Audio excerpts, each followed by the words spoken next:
Hi hello welcome to వలైన్ TV today's updates. కూటమి ప్రభుత్వంపై వైసీపీ అధినేతపై జగన్మోహన్ రెడ్డి ధ్వజమెత్తారు. సీఎం చంద్రబాబు విదేశాంగ మంత్రి లోకేష్ కు ఓపెన్ ఛాలెంజ్ చేశారు. ఏపీపీఎస్సీ గ్రూప్ 1లో ఎలాంటి అవకతవకలు జరగలేదనేది పచ్చి అబద్ధమన్నారు. గ్రూప్ 1 ఉద్యోగులకు సంబంధించి మెయిన్స్ ఇంటర్వ్యూలు తమ హయాంలోనే జరిగాయని గుర్తు చేశారు. చంద్రబాబు వేసిన సిట్ చెప్పేదంతా అవాస్తవమన్నారు. రైతులకు ఎవరి పాలనలో మేలు జరిగిందో చర్చించేందుకు సభలోనైనా బయటైనా తాము సిద్ధమని మంత్రి అచ్చెన్నాయుడు సవాల్ విసిరారు. దీనిపై చర్చకు జగన్ సిద్ధమా అని ప్రశ్నించారు. గిట్టుబాటు ధర అందని సమయంలో కూడా రైతులను అన్ని విధాలా ఆదుకుంటామని వెల్లడించారు. కాంగ్రెస్లో ప్రతి ఒక్కరూ పార్టీ విధానాలకు అనుగుణంగా పనిచేయాల్సిందేనని పిసిసి అధ్యక్షుడు మహేష్ కుమార్ గౌడ్ చెప్పారు. కాంగ్రెస్లో పార్టీ క్రమశిక్షణ, నేతల మధ్య సమన్వయం, నామినేటెడ్ పదవుల అంశాలపై కీలక వ్యాఖ్యలు చేశారు ఆయన. కొండా సుష్మిత వ్యాఖ్యలు, చిన్నారెడ్డి వ్యవహారం, పోచారం అసంతృప్తితో పాటు ప్రతిపక్ష నేత హరీష్ రావు రాసిన లేఖపై కూడా మాట్లాడారు. ఎవరైనా సరే గీత దాటితే వేటు తప్పదని హెచ్చరించారు. మంత్రి కొండా సురేఖ కుమార్తె సుస్మితపై కాంగ్రెస్ నేత ఇందిరా శోభన్ తీవ్రస్థాయిలో విరుచుకుపడ్డారు. సుస్మిత వల్ల సురేఖ తలదించుకోవాల్సి వస్తుందన్నారు. ఆమె వల్లే మంత్రి మానసికంగా ఇబ్బంది పడుతున్నారంటూ సంచలన వ్యాఖ్యలు చేశారు. సుస్మిత ఆలోచనలు డైపర్ల దగ్గర ఆగిపోయాయని ఎద్దేవా చేశారు. తెలంగాణ ప్రభుత్వ ప్రతిష్టాత్మక పథకాలైన కళ్యాణ లక్ష్మి, షాదీ ముబారక్ లబ్ధిదారులకు భారీ షాక్ తగిలింది. ఈ 2 పథకాలపై గతంలో విధించిన మధ్యంతర స్టేను ఎత్తివేయడానికి తెలంగాణ హైకోర్టు స్పష్టంగా నిరాకరించింది. నిధుల విడుదలపై ఉన్న స్టేను తొలగించాలంటూ ప్రభుత్వం చేసిన అభ్యర్థనను తోసిపుచ్చింది న్యాయస్థానం. విశాఖపట్నంలో దారుణం చోటు చేసుకుంది. టీచర్ దెబ్బలు తరలేక ఓ 6 ఏళ్ల విద్యార్థి మృతి చెందాడు. 1 టౌన్ పరిధిలోని లిటిల్ గార్డెన్ స్కూల్లో ఈ ఘటన చోటు చేసుకుంది. ఉదయం స్కూల్కు వచ్చిన విద్యార్థి ప్రణయ్ తేజ్ను హోంవర్క్ చేయలేదని ఉపాధ్యాయులు మందలించారు. టీచర్ కొట్టిన దెబ్బలకు తాళలేక క్లాస్ రూమ్లోనే విద్యార్థి స్పృహ తప్పి పడిపోయాడు. అనంతరం ఆసుపత్రికి తరలించే లోపే మృతి చెందినట్టుగా వైద్యులు నిర్ధారించారు. కేంద్ర హోంమంత్రి అమిత్ షా ఆధ్వర్యంలో తమిళనాడులోని మామల్లపురంలో దక్షిణ మండలి సమావేశం అయింది. ఈ మీటింగ్కు AP CM Chandrababu, Tamil Nadu CM Vijay, Karnataka CM DK Shivakumar, Kerala CM Satheesan, Telangana deputy CM Bhatti విక్రమతో పాటు పలువురు రాజకీయ ప్రముఖులు హాజరయ్యారు. దక్షిణాది రాష్ట్రాల సమస్యలపై చర్చించారు. జాతీయ గేయం వందే మాతరంను పూర్తిగా ఆలపించే విషయంలో బీజేపీ, కాంగ్రెస్ మధ్య మొదలైన వివాదం మరింత ముదురుతోంది. ఈ గేయాన్ని పూర్తిగా పాడబోమంటూ కాంగ్రెస్ చేసిన ప్రకటనపై బీజేపీ నేతలు మండిపడుతున్నారు. తాజాగా కేంద్ర హోంశాఖ మంత్రి అమిత్ షా దీనిపై స్పందించారు. కాంగ్రెస్ పై తీవ్ర స్థాయిలో విరుచుకుపడ్డారు. స్వతంత్ర సమరయోధులను ఆ పార్టీ అవమానిస్తుందని దుయ్యబట్టారు.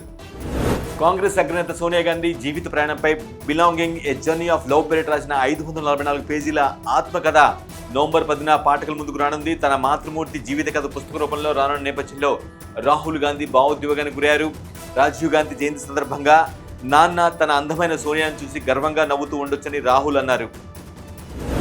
ఢిల్లీలో జరిగిన సిక్కు వ్యతిరేక అల్లర్ల కేసులో దోషిగా తేలిన కాంగ్రెస్ మాజీ ఎంపీ సజ్జన్ కుమార్ కన్నుమూశారు.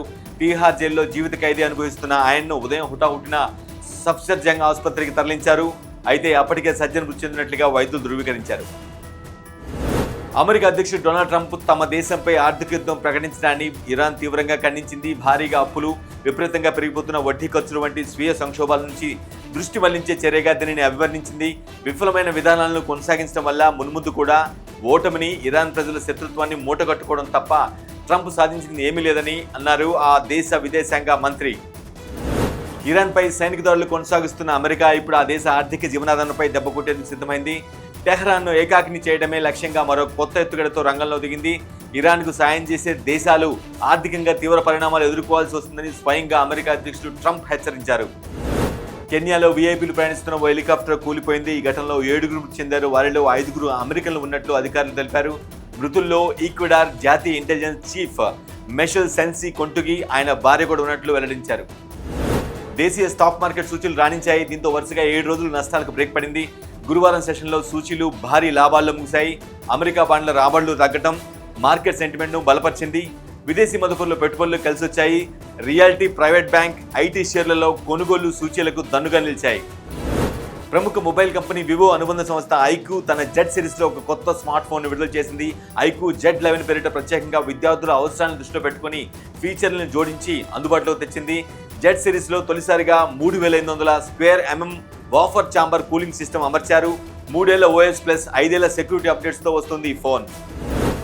శ్రీలంక, భారత్ మధ్య ఆగస్టు 23 నుంచి 2వ టెస్ట్ ప్రారంభం కానుంది. గాలేలో గెలిచి ఊపు మీదున్న టీమిండియా కొలంబో వేదికగా జరిగే 2వ టెస్టులను విజయం సాధించి లంకేలను వైట్ వాష్ చేయాలని భావిస్తుంది.